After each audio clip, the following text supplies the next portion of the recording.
बिस्मिल्लाहिर्रहमानिर्रहीम। अज़ीज़ तालिबात, हमारा आज का जो मौज़ू गुफ्तगू है वो ख़ुतूत है।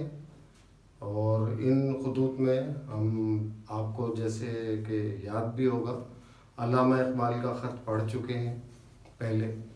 आज हम अकबर इलाहाबादी का ख़त पढ़ेंगे। और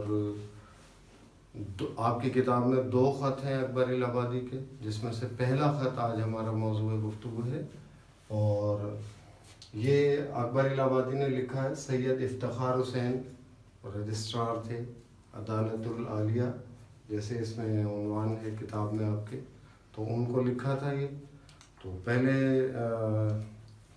मैं थोड़ा सा इस ख़त के बारे में बात करने से पहले ये चाहूँगा कि आपको फिर एक मरतबा याद दिला दूँ कि ख़ुतूत जो है वो अदीबों के और शायरों के क्यों शाया किए जाते हैं।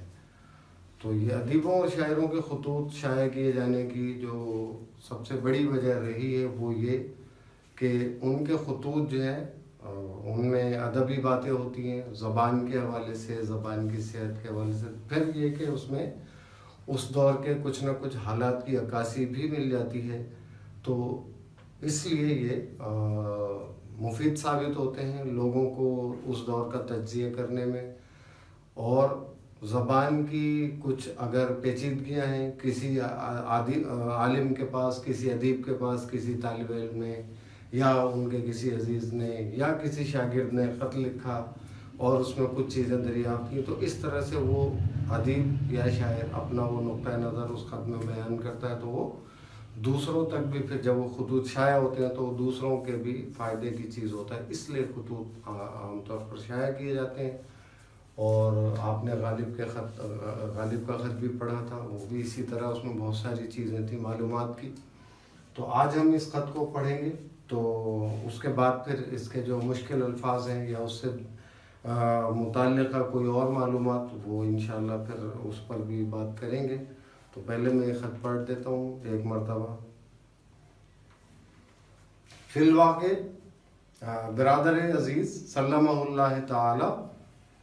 अच्छा, ये ख़त है इलाहाबाद से, अकबर इलाहाबादी ने लिखा था। ये 4 अप्रैल 1919 इसकी तारीख़ है, 4 अप्रैल 1919। और इत्तेफाक की बात है कि आज जब हम ये ख़त अभी पढ़ रहे हैं तो ये भी अप्रैल का महीना है, बस फ़र्क ये है कि आज 9 अप्रैल है जी। तो फिलवाक़े मुझे आपकी तरक्की से बहुत मसर्रत हुई। आपके भाई साहब मरहूम मेरे वालिद मरहूम को चचा कहते और लिखते थे।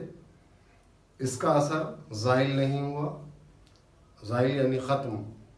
अफसोस वो बुज़ुर्गवार ज़िंदा नहीं है कि आपकी काबिलियत और तरक्की को देखते। मुझको तो इस बात पर फ़ख्र है कि आपने महज काबिलियत से एतबार पैदा किया और तरक्की हासिल की। कभी आपको तमाशागरों के स्टेज पर नहीं देखा। मेरा उसूल यही था और है। जो सिफ़ात आप में है, जो पोजीशन आपकी है, जो मोहब्बत आपके साथ है, जिन आदाब को आपने मेरे लिए हमेशा मलहूज़ रखा है, उन सब ने मुझे न सिर्फ रज़ामंद बल्कि शायक कर दिया है कि आपका रफ़ीक़ तन्हाई बनूँ। बावजूद इसके कि नहायत अफसरदा हूँ। जावरे और हैदराबाद से शदीद तहरीक व तशवीक़ हो रही है, दिल ही नहीं चाहता। लखनऊ में महज बख़याल राहत अलग इंतज़ाम करता हूँ, लेकिन बसा औक़ात नाखास्ता मुलाकातों से परेशान हो जाता हूँ। अब तो मौसम गर्म हो गया, टट्टी पंखे के इंतज़ाम में तवालत होगी। ज़िंदगी बाकी है तो मोतदिल मौसम में कोशिश करूँगा कि आपके साथ या आपके करीब, आपके ज़िले आतिफ़त में रहूँ। मेरी तबीयत का हाल आप क्या पूछते हैं। उम्र 75, आलाम ऐसे। आवारिस का ये हाल कि 18 घंटे बाऔक़ात मुख्तलिफ तकलीफ़ दे एहसास बवजह ज़ौफ़ आसाब के हुआ करता है और समझता हूँ कि नज़्ज़ा करीब है। हम नशीनों को ये हालत नहीं मालूम होती। हंसी आती है कि रिश्ता हयात भी तांत साबित हुआ करता है, लेकिन दम भर को भी इसका इख्तियार नहीं। असबाब इंतशार तबा भी बहुत हैं, बिलखुसूस यहाँ रहकर। आपको अल्लाह तंदुरुस्त रखे। आपको बहुत फ़राइज़ पूरे करने हैं। मेरा तो ये शेर मेरे हस्बे हाल है, दुनिया से ताल्लुक़ क्या मैं रखूं, क्यों ज़हमत उठाऊं इसके लिए, दिल कहता है और सच कहता है, कै दिन के लिए और किसके लिए। एक साहब शोरिश मौजूदा पर नज़्म के तालिब हैं, बहक गवर्नमेंट दिल चाहता है लिख कर भेज दूँ, कमर खामोशी पर हमने बांधी, कहाँ के रोल्ट कहाँ के गांधी, गुबारे इबरत से बंद है आँख, चल रही है फना की आंधी। ये ख़त तो हो गया मुकम्मल। अब हम इसके कुछ जो मुंदरजात हैं उन पर बहस करते हैं। ये बनाम सैयद इफ्तिखार हुसैन। दरअसल ये इफ्तिखार हुसैन जो थे अकबर इलाहाबादी के एक अजीज़ थे, तो उनको इन्होंने ख़त लिखा था।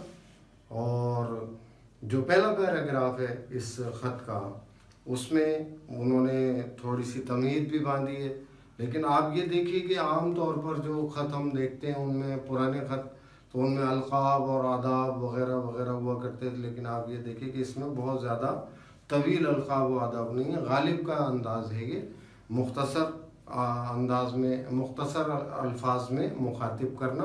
तो बिरादर अज़ीज़ यानी प्यारे भाई, आम इसका समझ लीजिए, बिरादर अज़ीज़ सल्लल्लाहु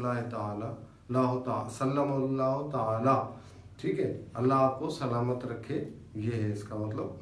फिल वाक़ई यानी हकीकतन मुझको आपकी तरक्की से बहुत मसरत हुई, यानी बहुत खुशी हुई। आपके भाई साहब मरहूम मेरे वालिद मरहूम को चचा कहते और लिखते थे। यानी इफ्तिखार हुसैन के जो भाई थे, ये उनकी बात हो रही है कि वो अकबर इलाहाबादी के वालिद को चचा कहते भी थे, और जब कभी ख़त वग़ैरह उनको लिखते थे तो उसमें ख़त चचा लिखते भी थे। इसका असर ज़ाइल नहीं हो, यानी ये जो रिवायत एक आपके भाई की चली हुई आ रही थी वो ख़त्म नहीं हुई है, और उस रिवायत का असर अभी बाकी है। वो बुज़ुर्गवार अफसोस वो बुज़ुर्गवार ज़िंदा नहीं है। ज़ाहिर है जो दुनिया से जाते हैं उनका अफसोस तो होता ही है, तो इस एतबार से वो अफसोस का इजहार भी कर रहे हैं कि वो ज़िंदा नहीं है। और अगर वो होते तो फिर क्या होता कि वो आपकी काबिलियत और तरक्की को देखते। यानी आपने जो ये मकाम हासिल किया कि रजिस्ट्रार अदालत के ओहदे तक पहुँचे, अदालतुल आलिया का मतलब है हाई कोर्ट, बड़ी जो अदालत है, क्योंकि एक छोटी कोर्ट होती है जिसको सेशन कोर्ट कहते हैं, तो ये अदालतुल आलिया का मतलब है हाई कोर्ट। तो उसके जब ये रजिस्ट्रार बने तो ज़ाहिर है ये एक ओहदा बड़ा है, छोटा ओहदा नहीं है। तो इसलिए वो इसकी इस तरक्की की तारीफ़ कर रहे हैं कि आपको ये ओहदा मिला, और आपके अगर वो बुज़ुर्गवार ज़िंदा होते तो आपकी इस काबिलियत को और आपकी तरक्की को देखते देखते तो फिर क्या होता, खुश होते। मुझको तो इस बात पर फ़ख्र है कि आपने महज काबिलियत से एतबार पैदा किया और तरक्की हासिल की। यानी मुझे इस बात पर फ़ख्र है कि आपने जो भी अपना एतबार ज़माने में कायम किया, जिसको आप अंग्रेज़ी में क्रेडिबिलिटी कहते हैं, तो ये एतबार या साख अपनी जो बनाई है और जो तरक्की हासिल की है वो अपनी काबिलियत की बुनियाद पर हासिल की है। कभी आपको तमाशागरों के स्टेज पर नहीं देखा। ये जो है ना, तमाशागर से मुराद है यहाँ अदाकार, जो स्टेज पर आकर अदाकारी करते हैं और अदाकारी करके दाद वसूल करते हैं, वो स्टेज पर अपने आप को वो जाहिर करते हैं जो वो नहीं होते। जाहिर है जो किरदार होता है वो उस किरदार को पेश करते हैं। तो वो ये कह रहे हैं कि आपको हमने इस तरह से नहीं देखा कि तमाशागर बन के और आपने झूठा वक़ार हासिल किया और जो आप नहीं थे वो जाहिर करके आपने ये तरक्की हासिल की हो। तो मेरा उसूल यही था और है, यानी मेरा उसूल ये था कि जो काबिल है उसकी तारीफ़ करूं, और अब भी मेरा यही उसूल है, इसलिए मैं आपकी जो तारीफ़ कर रहा हूं वो आपकी काबिलियत की बुनियाद पर कर रहा हूं। उसके बाद जो दूसरा पैराग्राफ है उसमें उनकी तारीफ़ मज़ीद है कि जो सिफ़ात यानी सिफत की जमा, और सिफत क्या होती है, किसी में कोई खूबी या कोई खासियत जो होती है उसको सिफत कहते हैं, वस्फ। तो जो सिफात आप में, जो पोजीशन आपकी है, पोजीशन से मुराद आप ज़ाहिर है कि रजिस्ट्रार होना कोई छोटा ओहदा नहीं है, बड़ा मर्तबा है, मुआशरे में बड़ी इज़्ज़त होती है, रजिस्ट्रार एक बड़ा ओहदा होता है। तो जो मोहब्बत आपके साथ है जिन आदाब को आपने मेरे लिए हमेशा मलहूज रखा है, मलहूज रखना यानी उन चीज़ों का लिहाज रखना। तो जो आदाब आप मेरे लिए रखते हैं, यानी मेरे साथ जिस तरीके से पेश आते हैं, जिस जो सलूक आप मेरे साथ करते हैं अच्छा, तो उन सब ने क्या किया है कि मुझे न सिर्फ रजामंद बल्कि शायक, शायक का मतलब क्या है, शौक रखने वाला, शायक कर दिया है कि आपका रफ़ीक तन्हाई बनूं। यानी मैं, रफ़ीक कहते हैं साथी को, रफ़ीक तन्हाई, तन्हाई का साथी। तन्हाई का साथी किस सूरत में बनूं कि मैं जो ये ख़त लिख रहा हूँ, ख़त जो है ज़ाहिर है इंसान जब पढ़ता है तो वो सबके सामने बैठकर नहीं पढ़ता, अकेले में कहीं कमरे में बैठकर ही पढ़ता है। इस लिहाज से वो रफ़ीक तन्हाई, क्योंकि ख़त को आपको मालूम होगा कि ख़त को जो है निस्फ मुलाकात भी कहा जाता है। तो रफ़ीक तन्हाई बनूं यानी मैंने ये मुझे ये शौक़ इस बात की वजह से पैदा हुआ कि आपकी काबिलियत ने मुझे ये शौक़ दिलाया कि मैं आपको ये ख़त लिखूं और इस ख़त में आपकी तहसीन करूं, आपकी तारीफ़ करूं, बावजूद इसके कि निहायत अफसरदा हूँ। और इसके बावजूद कि मैं इस वक्त जो है बहुत अफसरदा हूँ, जाहिर है कि एक तो 75 साल की उम्र जो आगे चल के वो बता भी रहे, फिर बीमारियाँ बहुत सारी, तो बजाय खुद बुढ़ापा खुद एक बीमारी है। वो फारसी में एक मशहूर बात कही जाती है कि पीरी व सदैब, पीरी व सदैब यानी बुढ़ापा खुद एक 100 ऐब अपने अंदर रखता है। ठीक है, तो उम्र भी ज़्यादा, फिर तबीयत भी अफसरदा यानी अफसोस का शिकार, और इसके बावजूद मैं आपकी तहसीन कर रहा हूँ, आपको ख़त लिख रहा हूँ। इसका मतलब ये कि आपकी काबिलियत ने मुझे इस बात का शौक़ दिलाया कि मैं आपको ख़त लिखूँ। उसके बाद देखिए जो जावरे और हैदराबाद, ये जावरे जो है ना, दरअसल ये दक्कन का शहर है, हैदराबाद भी और जावरा भी, ये दोनों हैदराबाद दक्कन के शहर हैं। ठीक है, तो जावरे और हैदराबाद से शदीद तहरीक व तशवीक़ हो रही है, दिल ही नहीं चाहता। ठीक है, वहाँ से तशवीक़ का मतलब होता है शौक़ दिलाना। ठीक है, तहरीक का मतलब भी दोनों ही यहाँ पर एक दूसरे के हम माने के तौर पर इस्तेमाल किए गए हैं। तहरीक वैसे हरकत से बना है, मुहर्रिक मुतहर्रिक होना उससे बना है। तो बस तहरीक व तशवीक़ हो रही है, दिल ही नहीं चाहता कि लखनऊ में महज बख़याल राहत अलग इंतज़ाम करता हूँ, कि लखनऊ में जो मैं रहता हूँ तो वो इस लिहाज से रहता हूँ कि मुझे थोड़ा सा यहाँ पर आराम मिल जाए। और बाज़ औक़ात ये होता है कि बसा औक़ात यानी बाज़ औक़ात ये होता है कि नाखास्ता मुलाकातों से परेशान हो जाता हूँ। नाखास्ता का मतलब है वो जो अनचाही, ठीक है, अंग्रेज़ी में जिसको आप कहते हैं अनवांटेड, नाखास्ता यानी जो हम नहीं चाहते हो लेकिन फिर भी अखलाक के ख्याल से, मुरव्वत के लिहाज से मिलना पड़ता है। दिल नहीं चाहता हूँ मिलने के लिए, फिर भी जाके मिलना पड़ता है। तो ऐसी मुलाकात ये नाखास्ता जो मुलाकातें हैं उनकी वजह से मैं बहुत ज़्यादा परेशान हो जाता हूँ। और अब तो मौसम गर्म हो गया है, मौसम जब गर्म हो जाए तो फिर यहाँ पर ये लफ्ज़ आया है टट्टी पंखे के इंतज़ाम में तवालत होगी। ये जो है आड़ जो होती है उसको कहते हैं। अच्छा, ये पुराने दौर में एक तरीका था कि वो जो खस एक होता है झाड़, उसकी खुशबू भी बनती है। खस की खुशबू बड़ी मशहूर खुशबू होती है, गर्मियों में इस्तेमाल करते हैं। शदीद जब लू चलती है और ये खुशबू लगी हो तो बहुत ज़्यादा अच्छी लगती है, तबीयत में फ़रहत और ताजगी पैदा करती है। तो पुराने दौर में ये तरीका राय था, जब ये एयर कंडीशनर वगैरह नहीं होते थे तो वो खिड़की में ये खस की जो झाड़ियाँ हैं तिनके ये जमा करके उसका एक बाकायदा इस तरह से फ्रेम टाइप बनाकर उसको धागे वागे से बांधकर वो खिड़की में लगा दिया जाता था, और वो बाहर की तरफ खिड़की में लगा दिया जाता था, और उसके आगे पंखा होता था और उधर पानी की कोई बाल्टी या मटका या कोई उसमें सुराख करके छोटा सा पाइप डाल के एक इस तरह से रखते थे उसको कि 2-3 कतरे 2-3 कतरे उस पर पानी पर उस पर टपकते रहे। उसको खस की टट्टी कहते थे, आड़ वो लगा देते थे। उस पर जो है ना पानी टपकता रहता था, और उस पर जब पानी टपकता था तो नमी की वजह से उसमें से खुशबू फूटती थी। और वो खुशबू जो हवा के ज़रिए फिर, और वो हवा ठंडी भी हो जाती थी। एयर कंडीशनर भी तो इसी रूल उसूल पर बना है, और वो जो रूम कूलर है वो उसमें भी तो तिनके और झाड़ियाँ वो भरी हुई होती हैं, और फिर पानी चल रहा होता है उससे वो पानी ठंडा होता है, फिर हवा ठंडी हो जाती है, हवा ठंडी हो जाती है उस पानी से। तो ऐसे ही वो आड़ लगाई जाती थी उसको। यहाँ पर ये उस आड़ की बात हो रही है, ठीक है। ये वो वाली टट्टी नहीं है जिसको आमतौर पर लोग समझते हैं, ठीक है। तो वो भी दरअसल इसीलिए है कि वो उसमें आड़ होती है, वो आड़ में जाकर बैठ जाते हैं अपनी ज़रूरत रफा करने के लिए, तो इसलिए उसको भी कहा जाता है, ठीक है। तो टट्टी पंखे के इंतज़ाम में तवालत होगी, तवालत यानी देर लगना। तो जिंदगी बाकी है तो मोतदिल मौसम में कोशिश करूँगा कि आपके साथ या आपके करीब आपके ज़िले आतिफत में रहूँ। यानी मोतदिल मौसम वो होता है ना जब ना बहुत ज़्यादा गर्मी हो ना बहुत ज़्यादा सर्दी हो, और उसमें क्या होता है कि जो ऐसे मिजाज के लोग होते हैं जिन्हें सर्दी भी बर्दाश्त नहीं होती, गर्मी भी बर्दाश्त नहीं होती, तो उनके लिए वो बड़ा अच्छा मौसम होता है, उनकी तबीयत उस मौसम में ज़्यादा अच्छी रहती है।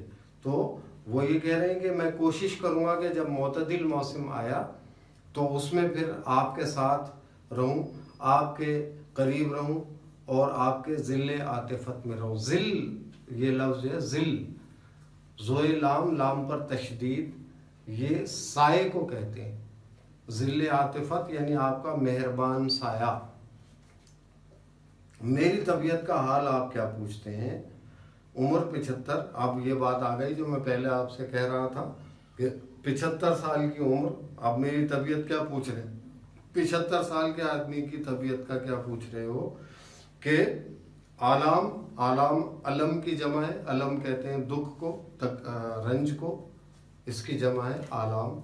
कौसर न्याजी का शेर है बड़ा मशहूर, ज़िंदगी वक्फ़े गम आलाम होकर रह गई, हर तमन्ना एक हंसी इल्ज़ाम होकर रह गई। तो अलम की जमा है आलाम। आलाम ऐसे यानी तकलीफ़ें, दुख ऐसे। अवारिज़, अवारिज़ जो है ये आरिज़ा की जमा है, अवारिज़ जमा है, इसका वाहिद है आरिज़। बीमारी को कहते हैं।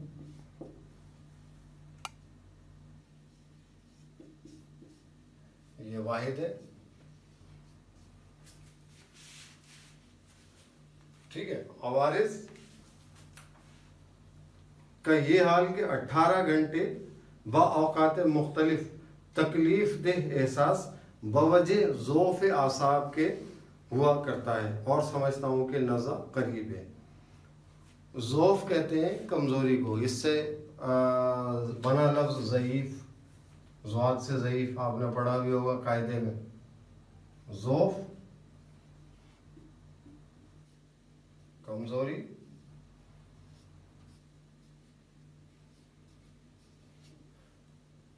आसाब इस जो है हमारे जिस्म के मस्त पट्टे वगैरह, इनको सबको मिलाकर हम आसाब के, असबा की जमा है आसाब, और अंग्रेज़ी में आप इसको नर्व्स कहते हैं, ठीक है। तो ज़ौफ़ आसाब तकलीफ़ दे एहसास बवजह ज़ौफ़ आसाब के हुआ करता है, यानी वो जो 18 घंटे मुख्तलिफ़ औक़ात में ये तकलीफ़ की वजह से एहसास रहता है, कमज़ोरी की वजह से तकलीफ़ रहती है, और मुझे ऐसा लगता है, समझता हूँ यानी मुझे ऐसा लगता है कि नज़ा करीब है। नज़ा मौत के वक्त की एक ख़ास हालत होती है, उसको कहते हैं। और जब इंसान जो जागने की कैफियत में होता है, ना दम निकलता है ना दम आता है, अटका हुआ होता है, वो नज़ा की कैफियत होती है।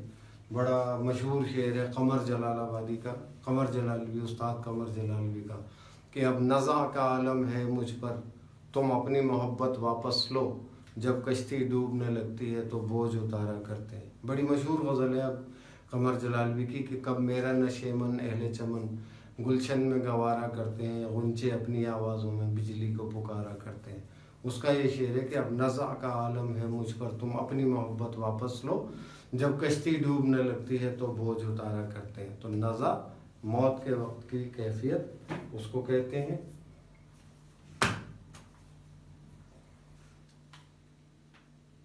हम नशीनों को ये हालत नहीं मालूम, जो मेरे साथ रहे हम नशीन साथ रहने वाले, तो जो मेरे हम नशीन हैं उन्हें मेरी इस हालत का अंदाज़ा नहीं हो पाता कि मैं किस तकलीफ़ से गुज़र रहा हूँ। अब मैं उनको क्या बार बार अपनी तकलीफ़ों के बारे में बताऊँ। हंसी आती है कि रिश्ता हयात भी तांत साबित हुआ करता है। तांत जो है वो धागे को भी कहते हैं, और ये तांत जो है भेड़ या बकरी जो होती है इनकी आंतों से जो धागे बनाया जाता है। और मैंने देखा है धागा बनते हुए अपने, जब हम छोटे थे वहाँ लाड़काने में, तो कौम है वो मुर्दार खाते हैं, तो उनको देखा मैंने ये धागा बनाते हुए बट के सुखा के। गीली गीली आंत जो होती है बकरी की, वो उसकी उसको लेकर वो बल देते हैं धोकर, उसके बाद उसको खूब अच्छी तरह बल देकर और यूँ खींच कर और वो सुखा देते हैं, उसको धागा बन जाता है। फिर उससे ये छाछ वगैरह जो होते हैं फटकने के, गंदम वगैरह वो बनाया, उसको जो है ना उससे बांधा करते, तो उस धागे से, तो उस धागे को तांत कहते हैं। ठीक है, तो तांत का क्या है कि वो टूट गई तो छाछ खुल गया। तो सांस भी तो एक डोर है ना, आई तो जिंदगी बरकरार है, डोर टूटी जिंदगी खत्म।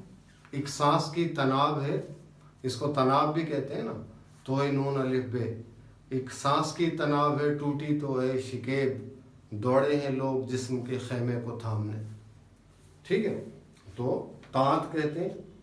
रिश्ता हयात भी तांत साबित हुआ करता है, लेकिन दम भर को इसका एतबार नहीं। जिंदगी जो है इसका कोई एतबार इसलिए नहीं है कि इंसान के इख्तियार में नहीं है जिंदगी।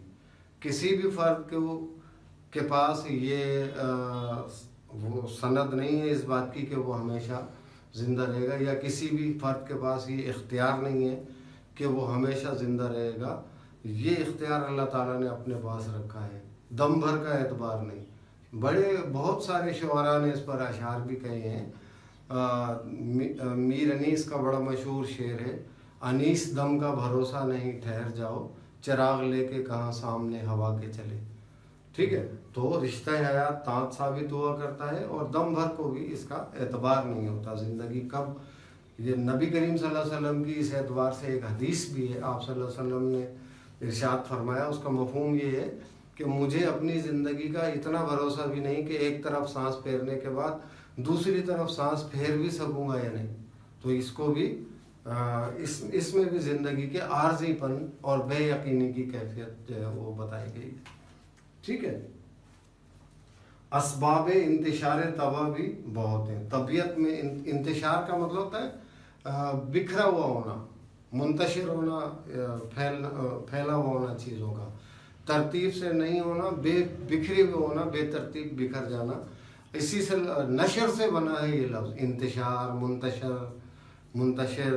ठीक है, इसी से लफ्ज़ बना नशरियात, जिसको आप ट्रांसमिशन कहते हैं अंग्रेज़ी में। तो वो इसकी ज़िद है, नशर की ज़िद है हशर। यौम हशर जो हम कहते हैं वो क्यों कहते हैं? इसलिए कहते हैं कि उस दिन सब जमा किए जाएंगे, कहीं भी बिखरे हुए होंगे वो, बेशक हड्डियों के चूरे हो चुके होंगे, मिट्टी बन चुका होगा इंसान, लेकिन फिर भी वो सब मिट्टी बिखरी हुई जमा होगी, जुड़ेगी और वो इंसान बन के दोबारा खड़ा हो जाएगा। तो इसलिए उसको यौम हशर कहा जाता है कि वो जमा होने का दिन है। तो इसकी ज़िद है नशर, नशर से बना इंतशार। ठीक है, तो तबीयत में असबाब इंतशार तबीयत के मुंतशिर होने की, यानी तबीयत के बिखरे हुए होने की, तबीयत के बेचैन होने की बहुत सारे असबाब हैं। असबाब खुद जमा है सबब की। ठीक है, और ये असबाब सबब की जमा भी इस्तेमाल होता है, और असबाब माल जो होता है इंसान का, घर का साजो सामान वगैरह, उसके लिए भी इस्तेमाल होता है। ठीक है, असबाब चोर सारा असबाब माल असबाब लूट कर ले गए। ठीक है, तो ये भी है।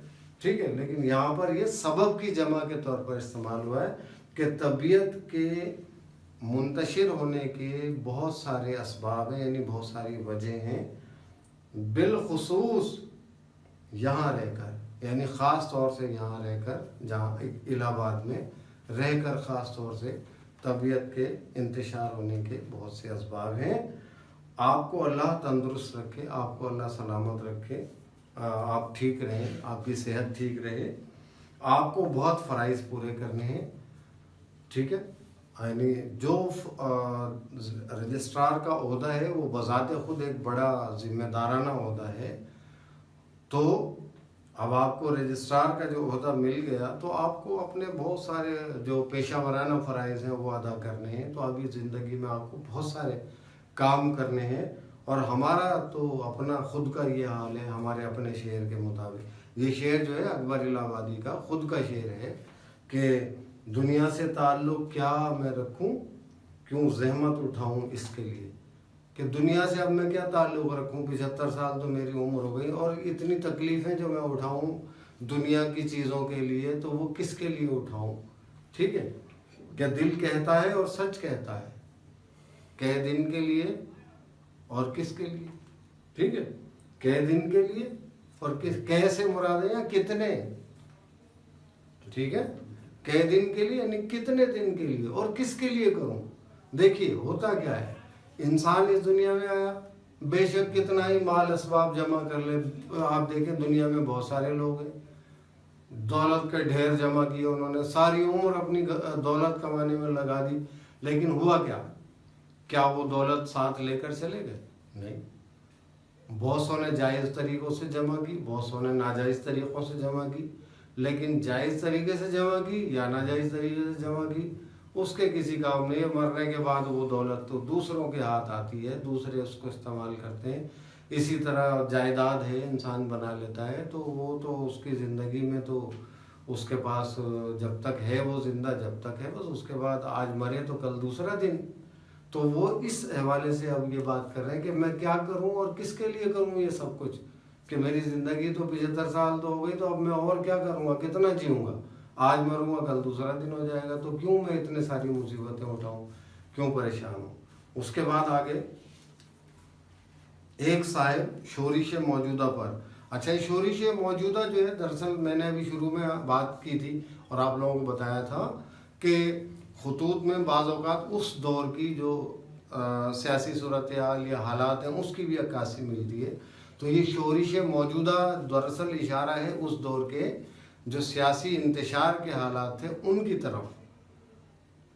तो किसी ने उनके जानने वालों में से किसी ने उनको ख़त में लिखा कि आप मौजूदा जो हालात हैं मुल्क के, जो सियासी सूरत हाल है या लोगों की अखलाकी सूरत हाल है या मुआशी सूरत हाल है, उस पर आप कोई नज़म कहें। जैसे मौलाना अली से सर सैयद ने फरमाइश की थी कि जो मुसलमानों की इस वक्त जो अखलाकी हालत है उस पर आप शेर कहें, वो नज़म कहें, तो मौलाना अली ने मुसद्दस लिखी थी। ऐसे ही वो अकबर इलाहाबादी कह रहे हैं कि कोई साहब जो है कि उन्होंने कहा कि जो शोरिश मौजूदा है इस पर नज़म आप कोई लिखिए और बहक के गवर्नमेंट दिल चाहता है ये लिख कर भेज दूँ, यानी गवर्नमेंट के हवाले से, बहक के गवर्नमेंट यानी गवर्नमेंट के हक़ में। अब यहाँ पर बहक के गवर्नमेंट लिखा तो ना, लेकिन दरअसल ये हुकूमत पर तंज है, ठीक है, ये तंज है हुकूमत पर, क्योंकि अकबर इलाहाबादी ने अंग्रेज़ हुकूमत की बहुत सारी जो पॉलिसियाँ थी उन पर तनकीद की है, अंग्रेज़ी तालीम पर तनकीद की, आपने पढ़ा भी होगा, उनके मिज़ाहिया अशार हैं गो के, लेकिन वो हैं तो उस दौर के जो सूरत हाल है उनके पॉलिसियाँ उन पर ही है। जैसे वो कल राह में नज़र आई जो चंद बीबियाँ, वो अकबर ज़मीन में गैरत कौमी से गड़ गया, पूछा जब उनसे आपका पर्दा वो क्या हुआ, कहने लगी कि अकल पे मर्दों की पड़ गया। या वो कि अकबर रकीबों ने रपट लिखवाई है जा जा के थाने में कि अकबर नाम लेता है खुदा का इस ज़माने में। या और शेर है उनका कि हुए इस कदर मुहज़्ज़ब कभी घर का मुंह ना देखा, कटी उम्र होटलों में मरे अस्पताल जाकर, ठीक है। तो ये सारे उस दौर की उन चीज़ों की तरफ इशारे हैं जो अंग्रेज़ हुकूमत जो है बरे सग़ीर में लाना चाहती थी, अपने वो जो स्कूल हैं मिशनरी स्कूल्स उनके ज़रिए, और अपने जो ना वो तालीम, अपना निज़ाम तालीम लाना चाहते थे और वो लाए, तो वो उनकी तरफ इशारा उन्होंने किया। तो ये लिख कर भेज दूँ। फिर उन्होंने अपना ये शेर लिखा कि कमर खामोशी पर हमने बांधी, कहाँ के रोल्ट कहाँ के गांधी। अब ये तलमी भी कहलाएगा ये शेर, क्योंकि जब किसी शेर में किसी तारीख़ी शख्सियत का हवाला हो या किसी तारीखी वाक़े का हवाला मिले तो हम उसे तलमी कहते हैं। ठीक है, ये तलमी।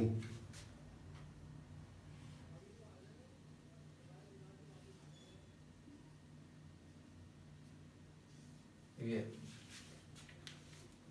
इसमें रोल्ट और गांधी ये दोनों तारीखी शख्सियात हैं। गांधी जो हिंदुओं के मशहूर रहनुमा गुजरे, मोहनदास करमचंद गांधी। ठीक है, और गुबारे इबरत से बंद है आँख, चल रही है फना की आंधी। अब मैं आपको बता दूं इसमें रोल्ट, ये रोल्ट जो है है, एक तो है वो सर सिडनी रोल्ट। ठीक है, सर सिडनी रोल्ट।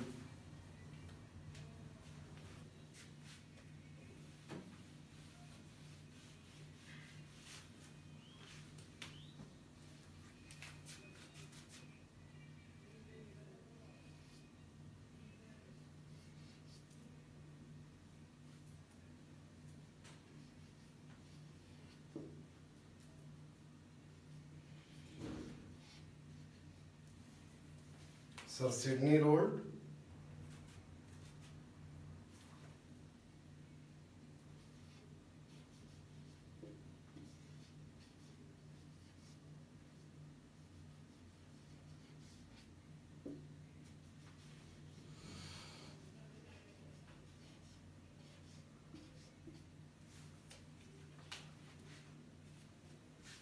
ये सर सिडनी रोल्ट जो है ये अंग्रेज़ हुकूमत ने इनको एक कमीशन बनाया था 1917 में, जो उस दौर के जो शोरिशें हो रही थी, क्योंकि आपको पता है कि 1914 में जंग अजीम भी हुई थी, पहली जंग अजीम। ठीक है, तो उसके बाद 1917 में उन्होंने एक कमीशन बनाया था जिसका सरबराह इसको सिडनी रोल्ट को बनाया था। और उसने क्या किया था, कमीशन जो बिठाया गया था तो उसने क्या किया था कि बरे सग़ीर में जो बाग़ियाना सरगर्मियाँ थीं, अंग्रेज़ ने उन तमाम को बागी समझा जिन्होंने अंग्रेज़ के ख़िलाफ़ तनकीद की या अंग्रेज़ हुकूमत के ख़िलाफ़ कोई बात की या उनके ख़िलाफ़ कुछ लिखा, उसको उन्होंने बागियों में शुमार किया। जैसे मौलाना हसरत मोहानी, उनके साथ भी उनको भी वो ये कई मरतबा उनको जेल भी भेजा। ठीक है ना, तो वो सरगर्मियों का जायज़ा लेने के लिए कायम किया गया था। अच्छा, जब सिडनी रोल्ट ने इसकी रिपोर्ट लिखी तो हुकूमत ने क्या किया कि उसको एक एक्ट की शक्ल दे दी, यानी कानून बना दिया। उस रिपोर्ट को कानून बना दिया। वो एक्ट की शक्ल में जो है ना वो रिपोर्ट जो गई, तो उसने क्या किया कि वो अंग्रेज़ हुकूमत ने उसको एक्ट बनाकर नाफिज कर दिया, आवाम में इम्प्लीमेंट कर दिया कि ये कानून है आज से। अब उसमें क्या था कि अंग्रेज़ हुकूमत ने अगर किसी हिंदुस्तान के रहने वाले के लिए ये कह दिया कि ये मुजरिम है या ये कोई जो ना वो है, इसने बागियाना सरगर्मियों में हिस्सा लिया है, तो अब ये नहीं है कि हुकूमत उसको साबित करे कि तुम ये देखो तुमने ये बागियाना सरगर्मियों में हिस्सा लिया, नहीं, बल्कि जिस पर इल्ज़ाम लगाया हुकूमत ने वो अपने आप को साबित करे कि वो बेगुनाह है और वो सबूत भी खुद लाए। और उन्होंने अपने दावे के हक में अगर कोई मुर्दा भी पड़ा है ना, तो मुर्दे को की गवाही को भी अल्लाह जाने कौन सा कानून ये बनाया उन्होंने, इसको हिंदुस्तान के लोगों ने काला कानून कहा। ये जो सिडनी रोल्ट ने ये जो अपनी रिपोर्ट बनाई थी जो कानून की शक्ल में नाफिज, इसको उन्होंने फिर काला कानून हिंदुस्तान के लोगों ने कहा कि यानी एक तो इल्ज़ाम भी हम पर लगाएं, फिर उसके बाद हम अपने आप को खुद ही जो है ना वो बेगुनाह साबित करें, ये भी हमारी जिम्मेदारी है। जबकि उसूल ये होता है कि जो इल्ज़ाम लगाता है सबूत भी वही ला के दे कि भाई ये देखें ये मेरा इल्ज़ाम है और ये मेरे पास दलील है इसके इल्ज़ाम की। लेकिन यहाँ पर उल्टा था कि जब हुकूमत ने कह दिया तो अब आप अपने आप को बेगुनाह साबित करें कि आपने कोई जुर्म नहीं किया। और एक और ख़ास बात क्या थी कि ये जो एक्ट इन्होंने नाफिज किया था, इसके ख़िलाफ़ कोई अपील भी नहीं हो सकती थी। जैसे होता है ना कि कोई उसने सज़ा सुनाई तो आप जाके दूसरी अदालत में, बड़ी अदालत में अपील कर दें, वो भी नहीं हो सकती थी। यानी ये कानून इस तरह का, इसलिए इसको इन्होंने अंधा और काला कानून करार दिया था।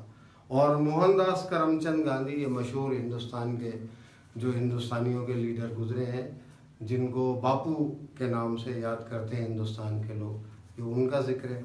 तो आप ये देखिए कि हिंदुओं ने बड़ी चालाकी से काम लिया था कि अंग्रेज़ों के साथ साजबाज करके उनसे मिल गए थे और मुसलमानों को अलहदा कर दिया था। वरना जब 1857 की जंग हुई थी तो उस वक्त ये अंग्रेज़ों को हिंदुस्तान से निकालने के लिए हिंदुओं और अंग्रेज़ों ने मिलकर ये जंग आज़ादी शुरू की थी, जिसको अंग्रेज़ों ने बगावत का या गदर का नाम दिया। बाद में क्या किया कि अंग्रेज़ों के साथ हिंदू मिल गए, साजिश की, अंग्रेज़ों ने उनको लालच दिया, वो उनके साथ शामिल हो गए और मुसलमानों का साथ छोड़ दिया। यूँ मुसलमान अकेले रह गए और इस तरह से उनको शिकस्त का सामना पड़ा। तो ये गांधी जी जो अंग्रेज़ों के फिर वो बन गए एक तरह से पिट्ठू। तो वो उन्होंने मिलकर जो है ना इस तरह की चीज़ें की कि जो मुसलमानों के हक़ में बेहतर नहीं थी। इसी वजह से तो बर्रे सग़ीर में फिर इतने ज़्यादा जो है ना वो मुस्लिम लीग जब 1906 में वजूद में आ चुकी थी तो उसकी बुनियादी वजह ये थी कि कांग्रेस की जो पॉलिसियाँ थी वो हिंदू नवाज पॉलिसियाँ थी। तो उनकी वजह से फिर ये मुस्लिम लीग कायम की गई और मुस्लिम लीग ने मुसलमानों की वाहिद नुमाइंदा जमात होने का दावा भी किया और उस दावे को आखिर उन्होंने साबित भी किया कि एक वक्त ऐसा आया था कि मुस्लिम लीग जो मुसलमानों की वाहिद अक्सरियती जमात की हैसियत से हिंदुस्तान में कामयाब हुई थी। तो ये इस ख़त के हवाले से बातें थीं और इंशाल्लाह अब दूसरा ख़त हम अभी दूसरी क्लास में करेंगे।